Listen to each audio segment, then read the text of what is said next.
You're listening to the Medic Materials Podcast, hosted by Mike Turek, a paramedic and educator with over 10 years' experience. Every month we review actual EMS calls with the help of current practicing EMS providers, bringing educational opportunities directly to the listener. Portions of the calls have been altered to protect the privacy and identity of those involved. Hello and welcome everybody. My name is Mike Turek and welcome to the Medic Materials Podcast. It is September 1st, 2020 and this is episode number 2 of the Medic Materials Podcast. So I welcome you, squad. It's going to be an interesting one today. We actually have our resident EMT, Justin, our awesome paramedic, Gerard, going to be joining us, and we have a new special guest who will chime in a little bit here and there, and that's our resident EMT intern, Kelsey. So she's still learning, and she's going to ask the questions that maybe possibly you guys learning as well out there in your first EMT class, or maybe EMT refresher class. Might not, you might have the same questions as we're talking, so hopefully she will ask those that you might be wondering. So it is great to have her with us as well. But before we get started, squad, I want to first talk about the upcoming episodes that you're going to be able to see on the Medic Materials YouTube channel live every Friday on YouTube at 2 p.m. Eastern. And this month, because kids are going to school, our buddy Shane had a great idea about thinking pediatrics. So we're going to do a pediatric vital sign episode and a couple other pediatric episodes. But I also want to touch on something that happens a lot in pediatrics, and that is the use of epinephrine in anaphylaxis. So that episode is also going to be coming out sometime this month on a Friday in September at 2 p.m. on the Medic Materials YouTube channel. So stick around for those. Make sure you go over there and subscribe. And guys, just if you have any type of questions or thoughts of upcoming episodes or call reviews, make sure to send us an email, info@medicmaterials.com, and give us your thoughts, your questions.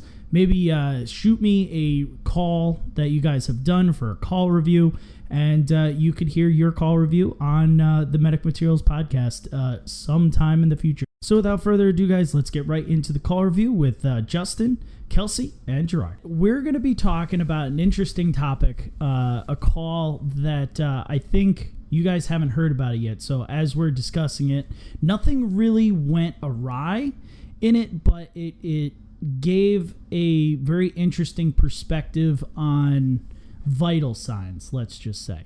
So to start off the review, think about a very residential area, secluded. Your closest hospital is about an hour away, and that is a local community hospital. All other hospitals, level 1 trauma centers, level 2 trauma centers, cardiac centers are about an hour and a half to an hour and 20 minutes away from this location. You have a paramedic in a fly car, and you have a transporting ambulance with 2 EMTs, and then you have CFR level first responders with the fire department. That's who you get on this call. We're going to start, comes out as a 76-year-old gentleman who is found on the floor of his residence. Paramedic arrives first. It was about a 3-minute response time from where the paramedic was. The EMTs are 20 minutes away at that point. So the paramedic is there with the neighbors for at least 17 minutes prior to the EMT's arrival. Paramedic gets there, neighbors come out, they say, we tried checking on the gentleman, we check on him, every day. No one's checked on him since yesterday evening. We couldn't get, no one answered his phone, no one answered the door this morning, so we ended up walking through, or going through the window to access the apartment, and we found him laying on the bathroom floor. We don't know how long he's been there. He's acting really weird. He could be having a heart attack. That's what this paramedic was told. Paramedic walks in, finds him on the bathroom floor. He is he's alert. His eyes are open. He's kind of grabbing at the walls a little bit, but he is completely altered and he's mumbling. You cannot understand an absolute word that this guy is saying. he kind of mumbles his name, and that's pretty much the only thing that you get out of him that you can comprehend. There is urine everywhere, puddles of it in the bathroom. And I want to stop here. At this point, what are you looking for? What are you thinking at this point? Just seeing that presentation. What questions are you going to ask as providers yourselves? Did the guy have a sinkable episode, which was the reason why he ended up on the floor? Is he a diabetic whose blood sugar is low, which could be the reason why he's on the floor? For me, I'm thinking, is this a neurological event? Did we have some kind of a, stroke, CVA, that originally brought him to the floor? What I really want to know right now is, what does he look like? What does his skin look like to me? Are his respirations regular? Are they irregular? Is he, huffing and puffing? Just basically, I want to take that macro look and, forget the scene. We've been on ugly scenes. I want to know what he looks like right now. Okay, so all valid questions, and the paramedic is thinking: is it a cardiac event? Is it a syncopal episode? Is it a diabetic event? What this gentleman looked like is, again, covered in urine, soaked through in urine, upper body pale as a ghost. Absolutely, you cannot get any paler. In the torso, the limbs are cool. All four limbs are cool. The torso is warm, but it's not hot. It's normal, I would say, for skin, warmth. And however, the feet are getting a little bit mottled up to about the knee. Okay?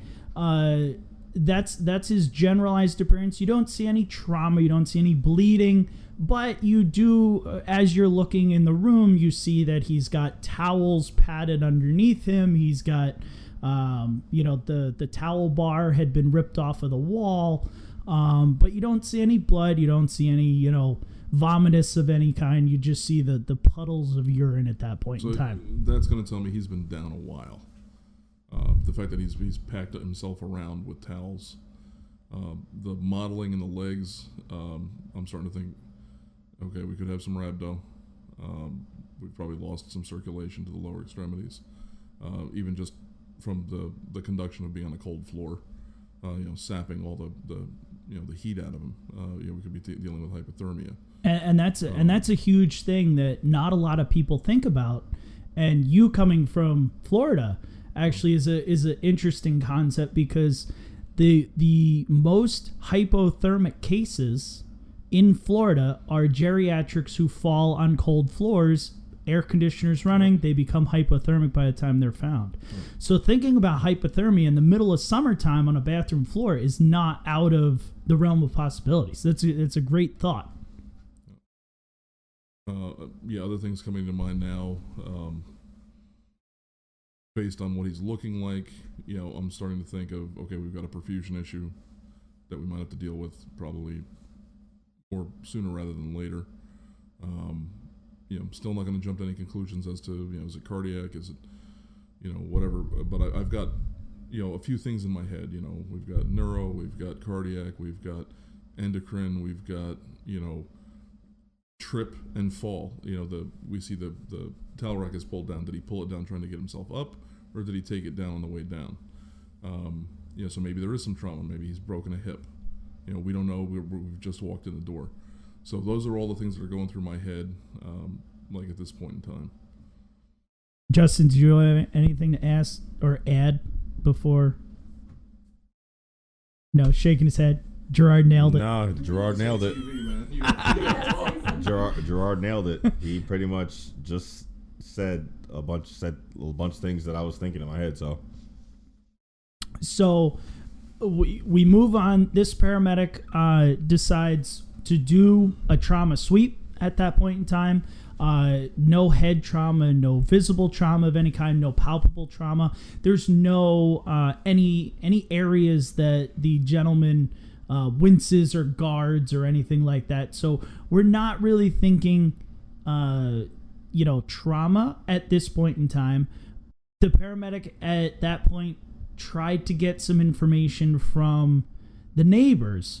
When was the last time he was seen? They had said that the one neighbor had checked on him the previous evening around dinner time.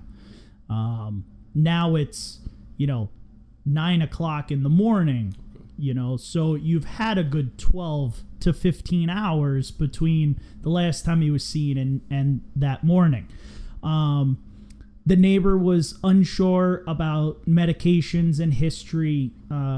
They had said that he was being treated at one particular hospital in the area for all of his conditions and such. So the paramedic decided, hey, your better use is going and find those medications if there is any. And they were brought. Mostly it was vitamins. There was an aspirin. There was a beta blocker, and there was a cholesterol medication. Another thing I would want to know, I would ask the neighbors too, is how does this man get around on his own? Does he use a cane? Does he use a walker in the residence? Does he have a chairlift to get up and down the stairs? Like what other? Yeah, what is his ambulatory status? Could that have been a factor in the reason why he went down? The paramedic did indeed ask a lot of those questions. This gentleman is very ambulatory. He does not walk with any, canes or other assistance. He walks on his own. He's very active for being, mid 70s.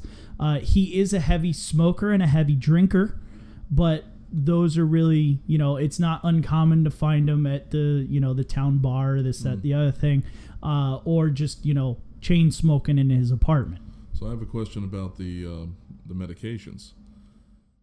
How did you find the medications? Were they in the bottles, or did he have like a pill box, with his daily doses, measured out? The neighbor had brought the paramedic a basket that just had pill bottles. Right, the cornucopia o plenty. Right. Yes. So the paramedic didn't have to sit there and go, oh, what medication is this? Right. It's the little blue pill. Which one is it? Right. They could just read the things and go, oh, okay, this is what it is. Right.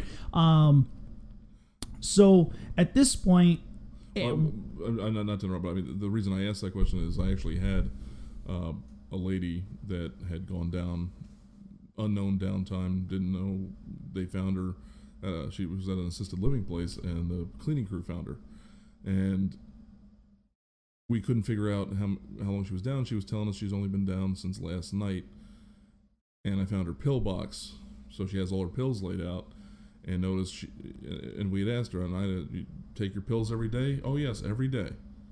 Yeah. She hadn't taken them for like 2 days. Mm-hmm. So she'd been down for 2 days. Right. She just had no idea she was down that long. Yeah.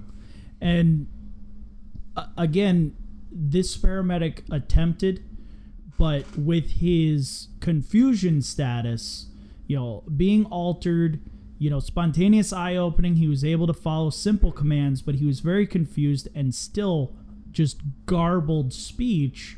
You couldn't really understand what the heck he was saying anyway at that point in time.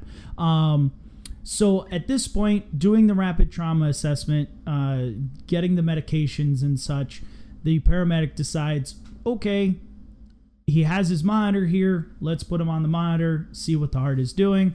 It was a sinus rhythm in the 90s. And he puts on the NIBP cuff, runs that, and it comes up the amazing ...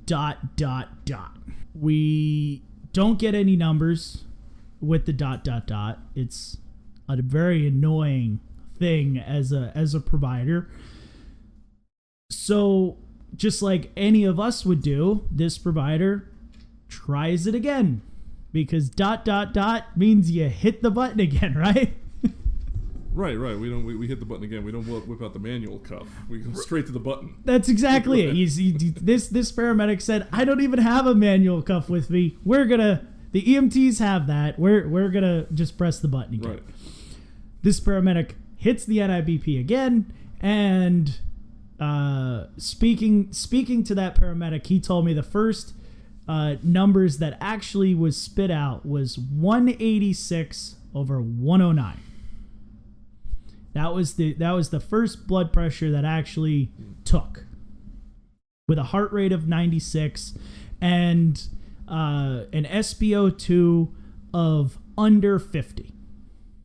Those are your initial vital signs. Do we believe them? Do we feel like your monitor is lying to you? What are you guys thinking here at this point in time?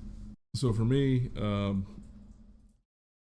I'm not going to believe the blood pressure right off the rip, just because the first one was erroneous. The second one isn't really what I would have expected to see based on patient presentation. So I'm going to table it. I'm not going to not completely believe it. I'm just going to say, you know what? That's not enough for me to treat. I'm just going to say, okay, we have a blood pressure.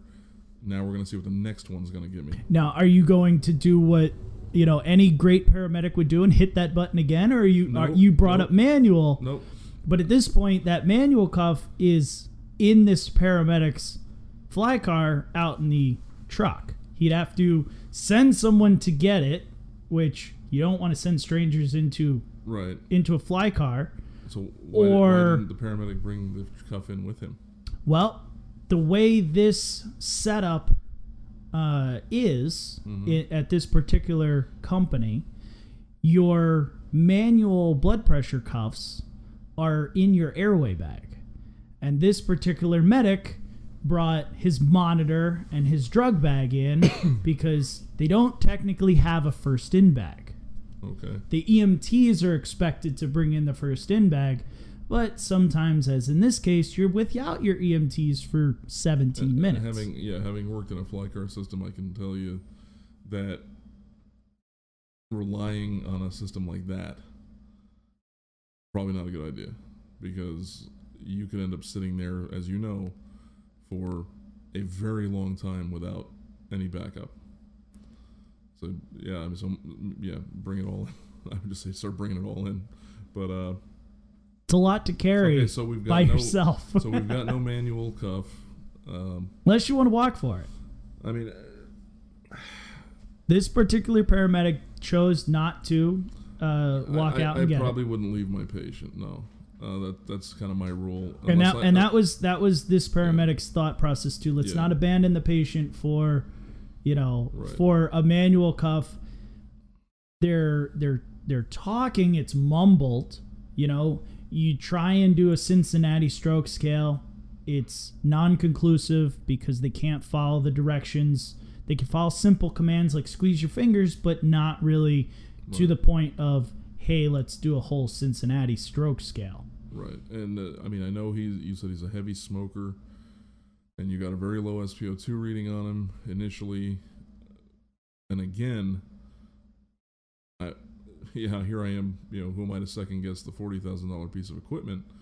But it's not trained to know that the finger it's on may not have the right amount of circulation or be at the right temperature to give you an accurate reading. So I may discard the blood pressure and the SpO2 at this point. So really, we basically still have no vitals except for the heart rate. And that's a really interesting point of view, because a lot of paramedics and EMTs are always taught that old adage, treat the patient, not the monitor.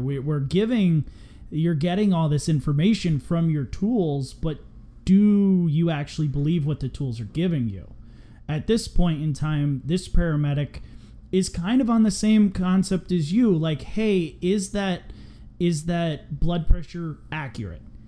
It doesn't really, unless he's stroking out, but there's no visual cues of weakness or facial droop or bleeds or something like that you could sit there and go, yeah, I'm really thinking stroke here. That blood pressure doesn't seem accurate. And with the SpO2, he is very cool and pale. This paramedic's already established that he's cool and pale in the extremities. They don't read very well when people are cool and their fingers are cold, right? So that might be that one of those false positives. Like, hey, yeah, it might be 96, but he's right, and you can't get a good reading. I know the first thing I would want done when the EMTs got on scene is vital signs, manual blood pressure done as soon as they get there, so that if I was the paramedic, I would want to know what that blood pressure is. If that manual blood pressure is around the same range as the blood pressure on the monitor, or if it's something completely different. Because if it's something completely different, then you know that blood pressure on the monitor wasn't a legit blood pressure. Right. And so let's fast forward, because there was a lot of, there was a blood sugar taken. It was in the 1-teens. This gentleman did not have a diabetic history or anything. Heart rate, this paramedic did a 12 lead. The heart rate stayed in the 90s. 12 lead was, perfect. There was no elevations. There was no depressions, nothing, no blocks or anything that, would cause alarm for this paramedic. And then you have a little bit of wait time, maybe 5 or so minutes, and the first responders and the EMTs pretty much arrive at the same time. The paramedic looks at the EMTs and wants to get this patient out of the house, right? This paramedic did not want to work in the tiny bathroom anymore. They wanted to work in the nice cushy ambulance, because we now have a hour and 15-minute drive ahead of us at that point in time. So this is where it kind of, the one thing that when this paramedic's telling me the story, I just kind of looked at him and I'm like, why? Why would you think that way? With all, let me ask you guys this question. With all of the information that we have laid out so far, do you think this gentleman is hypotensive, normotensive, or hypertensive? With the information that we've gathered so far, your gut instinct, if you're the provider looking at this gentleman. What was that initial blood pressure you got on the monitor? The initial blood pressure that the paramedic got was ... The second blood pressure, a minute afterwards, was 180 something over 109 or 110. Then I would say, I would think that the patient was going to be hypertensive. Then, okay. Given the fact of the systolic number on the second blood pressure from the monitor, I would just think that taking a manual blood pressure, I'm going to get a systolic number roughly around the same range. Okay. Possibly. I mean, I could be wrong, but that would be my gut feeling. With the high systolic number on the monitor, a manual blood pressure is going to you're going to get something along the lines of that. Something similar. Gerardo, rebut that. Okay. Because I know you want to. From one of my favorite movies, Office Space, I shall paraphrase. Yeah, I'm going to have to kind of disagree with you on that a little bit.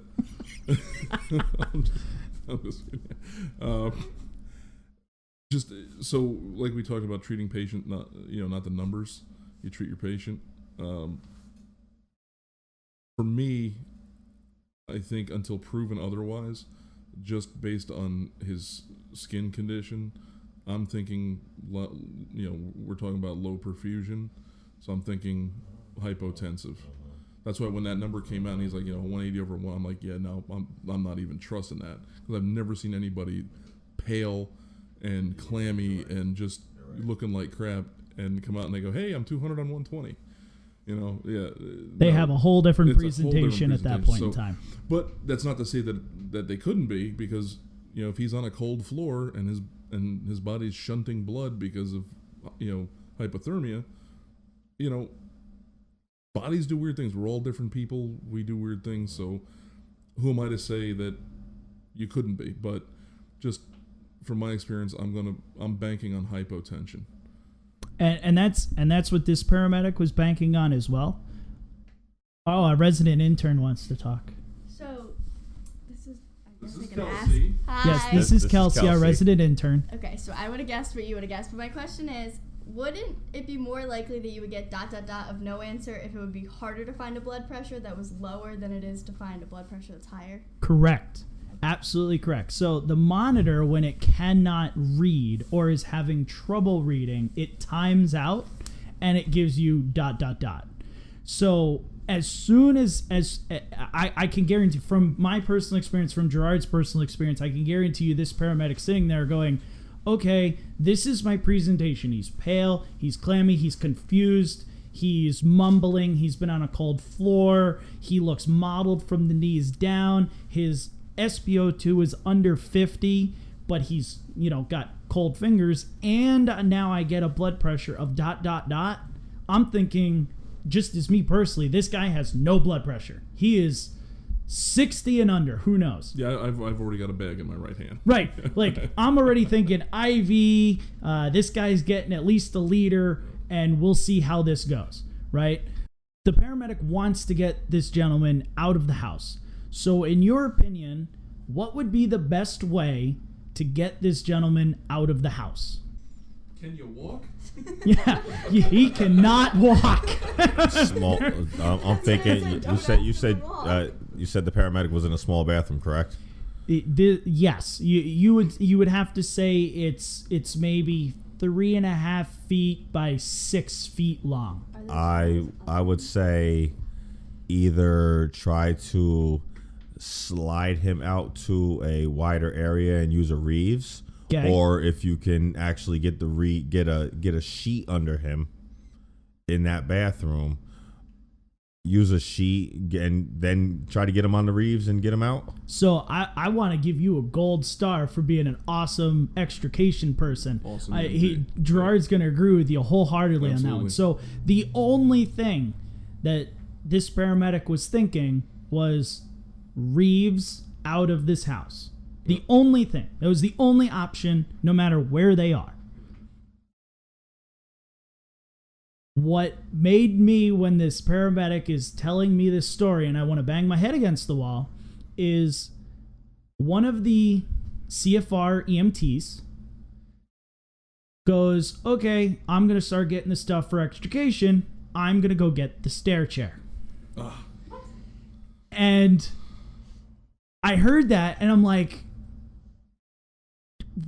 no. Do you want this guy to go unconscious on you? Like, and this is shit. I want to take a break and I want to shift into a discussion about orthostatics and orthostatic vital signs. Right. So one of the things that everybody does and does incorrectly is orthostatic vital signs. Correct. We do them because we think we can gauge dehydration off of them, and it really, I've never been a proponent of them. I know some paramedics live and die off of orthostatic vital signs. I know from doing QA, there's at least one that I know of that works with us that does them on every single patient. Right. And the sad part is that I know exactly what you're talking about, and they do them wrong every single time. Most providers lay your patient down, they wait 2-3 minutes, they sit them up, they nail them with a blood pressure, and then they stand them up and they nail them with a blood pressure, and they go, hey, look, we have an orthostatic change. But that's not how we're supposed. It's a very time-consuming process. And if you're going to do an orthostatic test on a patient, you might as well go ahead and plan to be there for at least 5 minutes. Even longer. Yeah. Even longer. In the literature that I've read on orthostatics, and I know Kelsey's staring a hole through me right here, going, "What's an orthostatic vital sign?" Because she is. So orthostatics, for those in Kelsey's spot that don't know what orthostatics are, is when your body is 70% fluid. So as you maneuver your body, fluid shifts. if you have a lower amount of fluid, you will see an increase in heart rate and a drop in blood pressure when you have this fluid shift. So we always start with someone laying down, right? We have a nice fluid exchange through the whole body when we're laid down. So we'll have a higher blood pressure laying down. We'll have a lower heart rate. But then we sit ourselves up. And that fluid goes from our upper body down to our lower body. And this typically, you will see orthostatic changes within a minute of moving. So they happen very quick. The body normalizes itself fairly quickly. So this fluid shifts, and typically if you're dehydrated, you have a lower fluid volume, you'll see a drop in blood pressure and you'll see an increase in heart rate. Then we want to stand someone up. And now we really have a large fluid shift from laying down flat to standing straight up. And this is where someone might get dizzy. They might want to feel like they pass out. Or, you'll really see a drop in blood pressure and you'll really see a spike in heart rate. Maybe up to 30 points in heart rate and 20 points in blood pressure. But it all takes time. The literature that I've read, you want 10 minutes as a baseline for just a supine position before you take a vital sign. So they have to be laying in a supine flat position for 10 minutes before you do your first vital sign check. Then you sit them up. You do an immediate blood pressure. You look for changes because that change is going to happen within a minute. So you do it immediately. But then you have to wait 5 minutes for it to normalize again. Then you stand them up and you're supposed to wait another 2 or 3 minutes for them to renormalize. But like with the orthostatic, like what I was going to say was, just from my former life, you deal with what we call God's G. Okay, and it's not any kind of accolade for me, but just sitting here, we are all experiencing one time the force of gravity. We are experiencing God's G. So when you stand someone up, you're not just it's not necessarily a motion thing. It's almost a resistance or a compensation to an increase in the G-force. So you're going from a supine position, completely flat. You've laid there for 5 minutes. You've reached homeostasis, right? Now you're sitting that person up. You have to conquer that force of gravity to get them into that position. It does take the body some time to compensate and then re-find its center again. So yeah, we've seen people, okay, lay down, sit up, stand up, hey, great, good, look, there's an orthostatic change, I solved the problem. No, you haven't solved the problem. Right. You haven't found anything. Right. All you've done is proven some basic laws of physics. That's all you've done. Good for you. Yay, science. Right. So this paramedic, going back to the review, this paramedic did not want anything to do with raising this gentleman's head upright, because if this paramedic is thinking low blood pressure, hypotension on the start, now we're going to make it worse with an orthostatic change sitting him up. So this paramedic argued, no, Reeves is the only way. This particular person argued, well, we can't fit the Reeves in there. That's not an option. Where just get, this paramedic said, get a sheet, get a Reeves, we'll figure it out, go. At that point in time, they go and get the extrication equipment. One of the EMTs comes in because they're on scene as well. And their first instinct is, hey, have you taken a blood pressure yet? And this paramedic goes, yes, but I got ... which gives me nothing, and I've gotten this ridiculously large blood pressure that I don't really believe. So they go, okay, well, I will take a manual. Yay, good job for you, right? You're on top of the ball. EMT takes blood pressure, looks up at the paramedic, and goes, yeah, I think it was like 90, and then I never heard anything. And paramedic goes, okay, at least it's a round number that we might be able to work with. Okay, cool. They're able to extricate this gentleman out on a sheet to the Reeves in the hallway. Reeves him straight out onto the stretcher, go into the ambulance. Now they're transporting hour and 20 minutes to the hospital. And paramedic is still thinking, hey, hypotension, he's still altered, he's still super pale, he's still cold. Someone needs to get a line. Looks everywhere, completely flat vasculature. Looks, nothing is popping. You're either going to try and hit something that you think is there and hope for the best, or you might not get access. At least that's what this paramedic is thinking. So the ultimate decision was there is no viable IV access. Arms were looked at, hands were looked at, biceps were looked at, jugular veins were looked at, legs were looked at, feet were looked at. This paramedic loves to hit feet veins, was like, hey, I'll go down there. Nothing.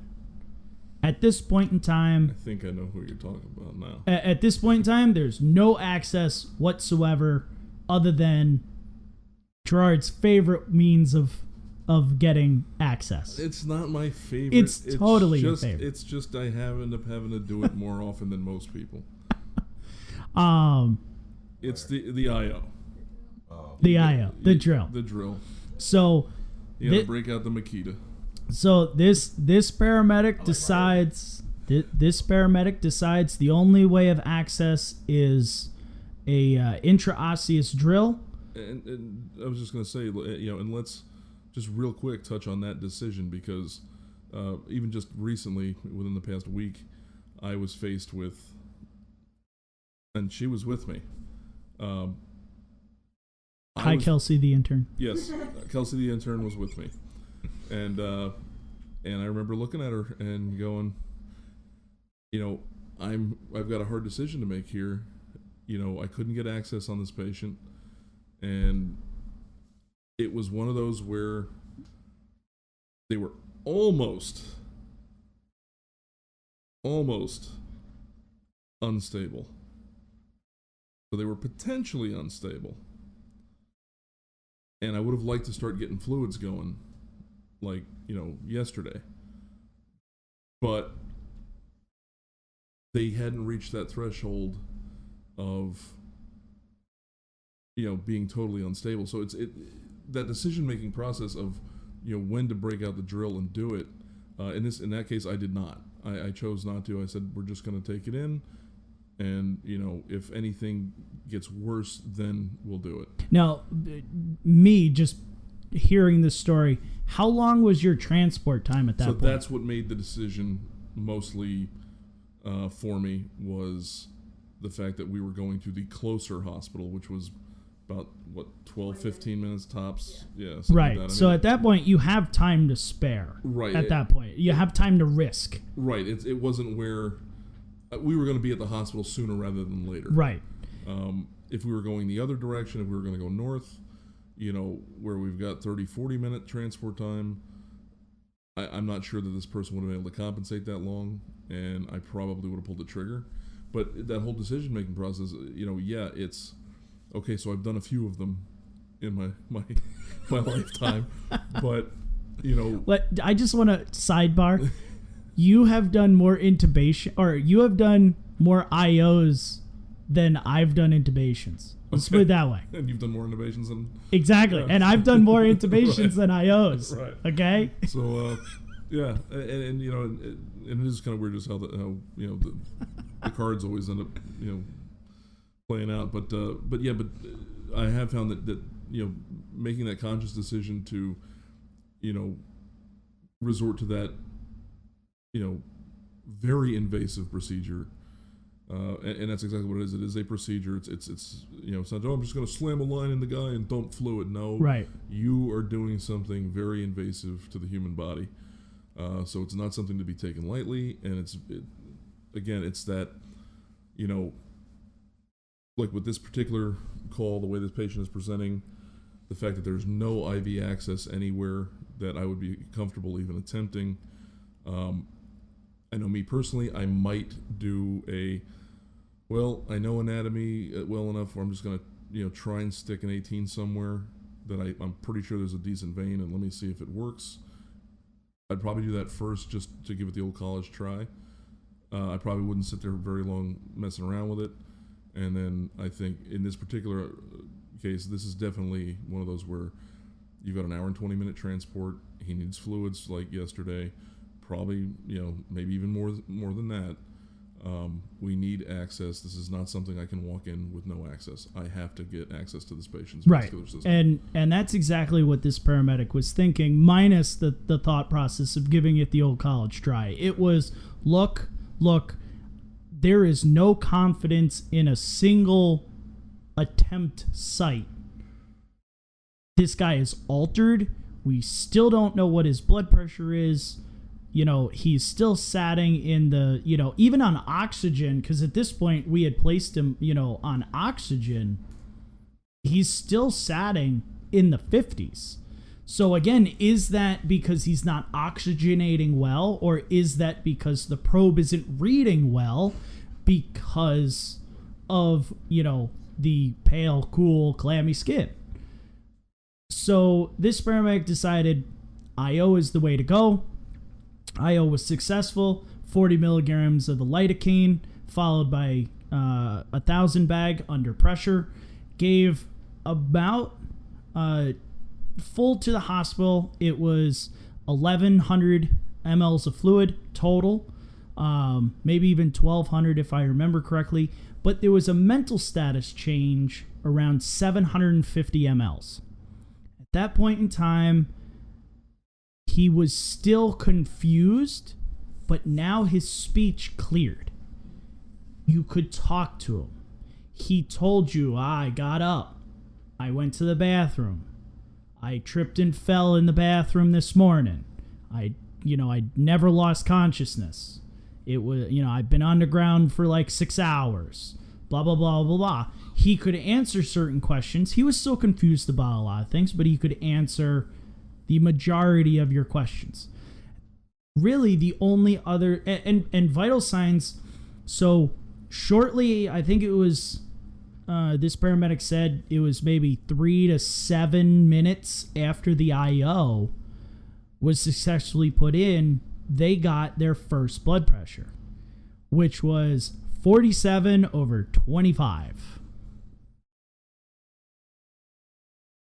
Wow. When the medics saw that, they decided to check it with a manual. That I believe. When they decided to check it with a manual, it came over as 40/30. Holy cow! With a manual. So at that point, now you're looking at the reason why I bring up this call for review is because we want to look at that whole treat the patient, not the monitor thing. Right? This patient looked hypotensive. They seemed hypotensive, and then they were hypotensive. There was no calculation in this paramedic's mind like, hey, I have to futz around getting a blood pressure to spit out 40/30 before I treat something. It was, and I thought this paramedic did it very well in that they saw all these symptoms and said, I don't even need a blood pressure to start doing something. Then I'll get something. Over the course of the call, the blood pressure did increase. It went up into the 90s systolic, then 110s. And then when they dropped them off at the hospital, they said it was somewhere in the 109 to 105 range systolic. But at that point, he was awake. He was talking. He actually knew the EMT, and they were talking about life stuff. Like, paramedic literally just sat back and was like, hey, here you go. I did what I did. I'll just monitor everything, and you make sure he keeps talking, kind of thing. So I had a similar case like that where, it was a very low blood pressure. MAP was in the 40s. Completely altered mental status, couldn't answer any orientation questions, just kind of had that, lights on, nobody's home stare. And unfortunately, with my patient, I ended up having to go and use a presser. But yeah, once he hit that map of 65, and I've told you this story where, like, I was literally, writing something in the chart, and I just heard someone yell out Trump, and I look, and he's looking at me, and I'm like, what? And he goes, Trump, President of the United States. Mm-hmm. The orientation questions I was asking him, Previously. 30 minutes previously. And I looked at the monitor, and the map was 65. Yep. So Boom, look at that. Noodle perfused. Right, dude, that number is not, they didn't just pull it out of a hat and say, hey, you know what, 65 is a good number, let's just use 65. There's something to be said about, suddenly the brain gets perfused again. Magic happens. At the right level, boom, welcome back. So it's I want to build off of pulling numbers out of your butt statement that you just made. So I'm sure this is kind of a weird thing. I don't hear about it a lot from current providers. I hear it more with students that are just in EMT or paramedic class, is the whole concept of if they have this pulse, they'll have this systolic blood pressure. And I save this to last because I think it's the most important thing that we could talk about, is this whole concept of the ATLS, the Advanced Trauma Life Support concept from years ago. Now, this concept was debunked in 2013. But people are still, like, I taught an EMT class 2 semesters ago, and they're still like, oh yeah, well, if they have this, their blood pressure is 60 systolic. And I'm like, no, like, that is fake science. There is no direct correlation between heart rate and blood pressure. And so, well, heart rate and blood pressure, yes, but pulse and blood pressure, no. So if for anyone that is just new and they have never heard of this concept, there was a concept put out in the old editions of Advanced Trauma Life Support that said if you felt a carotid pulse only a carotid pulse, the systolic blood pressure was somewhere between 60 and 70 millimeters of mercury. If you could feel the carotid and the femoral pulses only, it was somewhere between 70 and 80 millimeters of mercury. And if you're a radial pulse only present, then it was somewhere above 80. And those were the numbers that we lived on. When I took my EMT class way back when, that's what we learned, because that was current science. Well, then Kelsey asked, what if you can't find it? Well, then you just suck at taking vital signs, and you should practice more. Or you should start getting ready to do pushy. Right, yeah. I agree with that, too. What if you can find the carotid, but you can't find the femoral? Because, Yes, I agree. So... Contrary to popular opinion, but femoral is more groinish. Yes. Than it is femoral. It is. You got to dig yourself way up in that crotch and yeah, get all in that famunda and make sure you're wearing your gloves. So there was. It's a limited.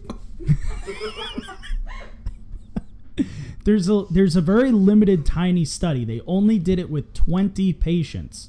However, the assessment and the conclusion from this study was the Advanced Trauma Life Support ATLS guidelines for assessing systolic blood pressure are inaccurate and generally overestimate the patient's systolic blood pressure and therefore underestimate the degree of hypotension.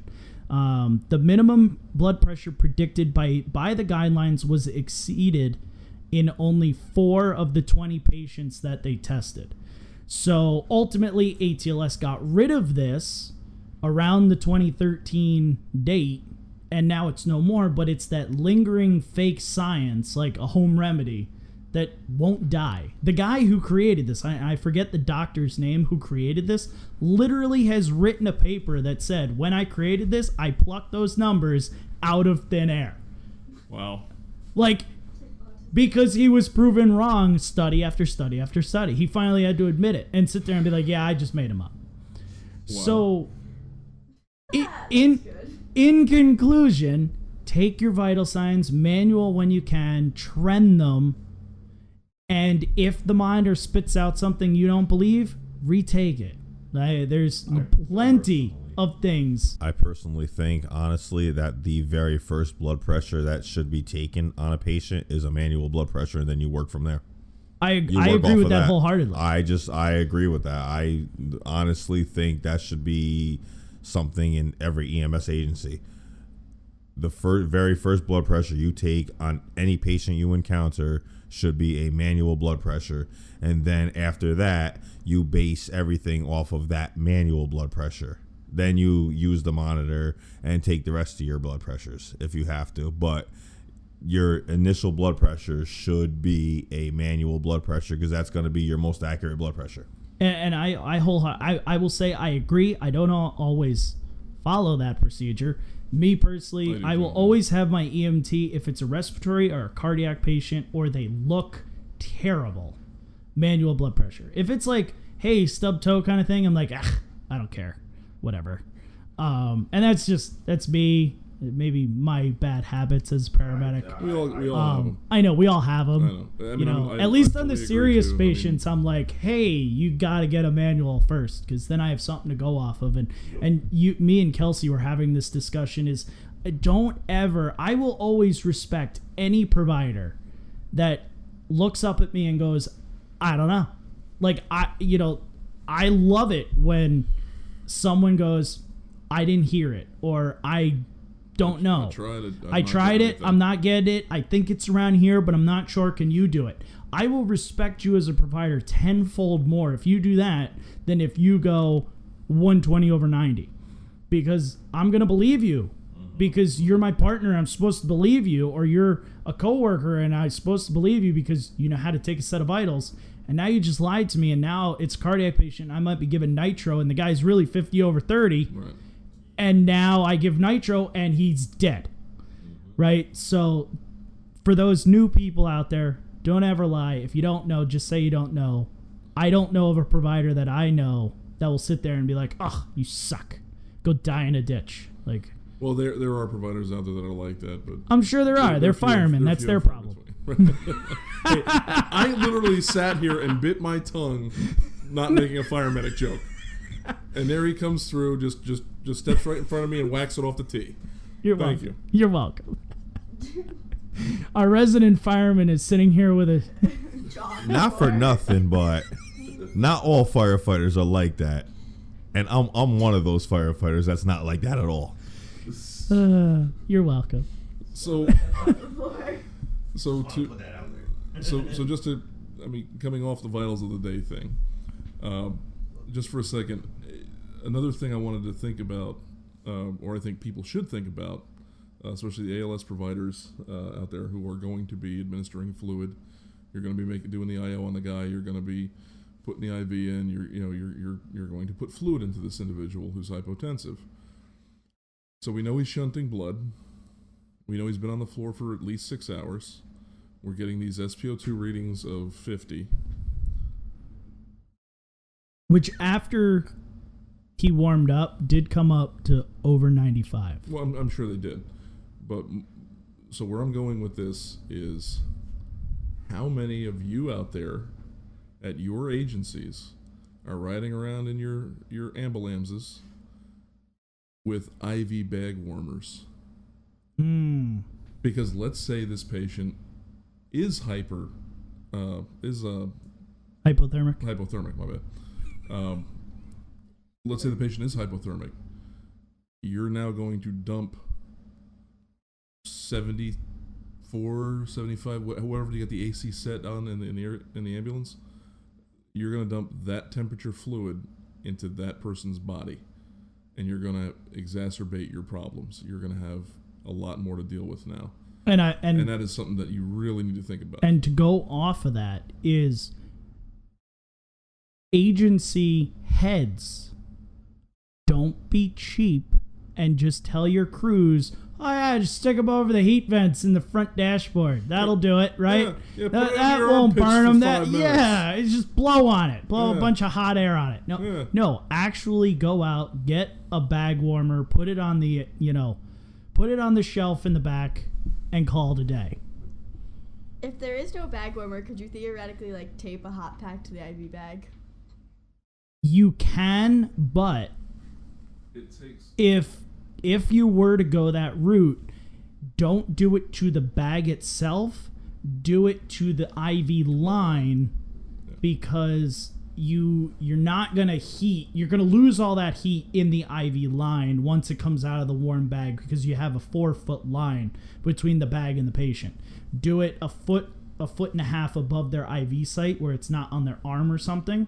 Tape it there so it runs down cool, warms up, stays cool, goes into, or stays warm, goes into their body. Yeah, if you think of the thermodynamics with fluids, is it easier to heat fluid, this much fluid going through a little line like that quickly, or how long will it take you to heat 1,000 mils of fluid sitting in a bag?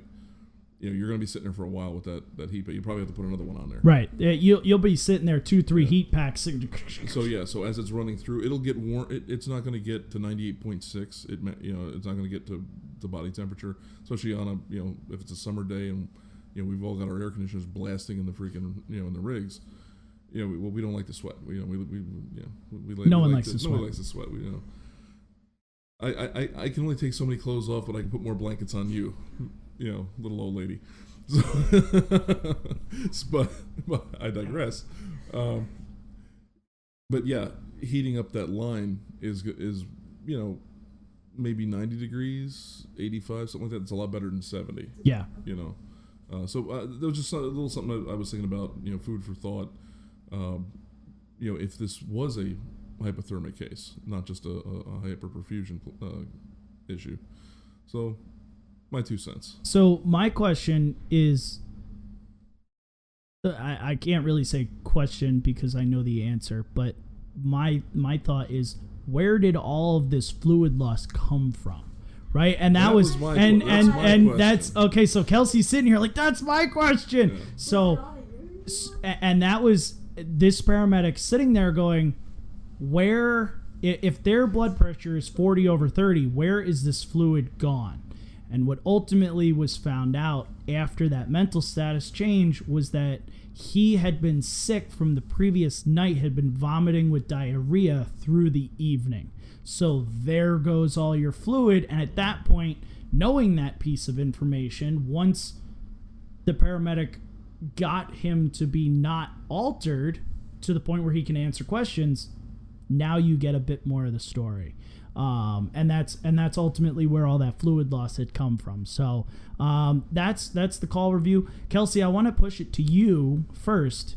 Last time you had some questions that we didn't answer. This time, do you have any questions, being that you're the intern and new people listening to this may have the same question?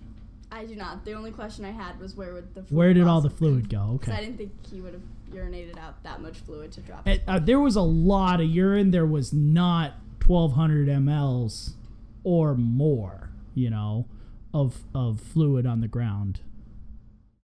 Justin, you look lost. Are you thinking of a question?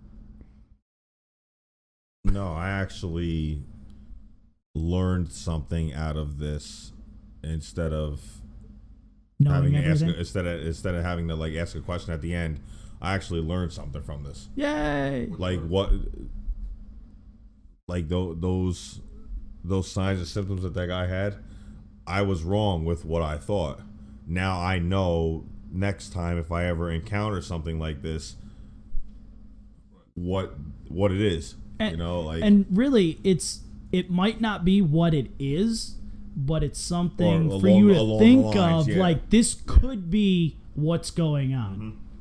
Yes, Kelsey. I have a hypothetical. Okay. So if your CFR had stuck the guy in the stair chair, Yes. What With would have his- happened? yeah, with his blood pressure being that low, what effects are you You'd be doing thinking of?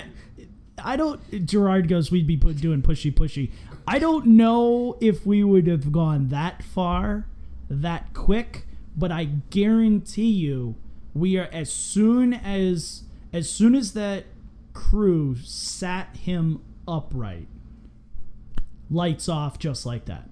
Oh, yeah. That head, if I was there, I would literally paint the perfect picture of sit him up, put him on the stair chair, boom, lights out, unconscious, unresponsive. Yep. Guaranteed, no way around it. And think about this. This paramedic found out that he was on beta blockers. Beta blockers lower heart rate. They don't allow the heart to compensate for hypotension, which is why this paramedic didn't find him with a heart rate of 130. They found him with a heart rate of 90 for the entire duration of the call. It never changed, even when they pounded 750 mLs of fluid in. They said it was still 90. So this gentleman has no compensatory mechanisms.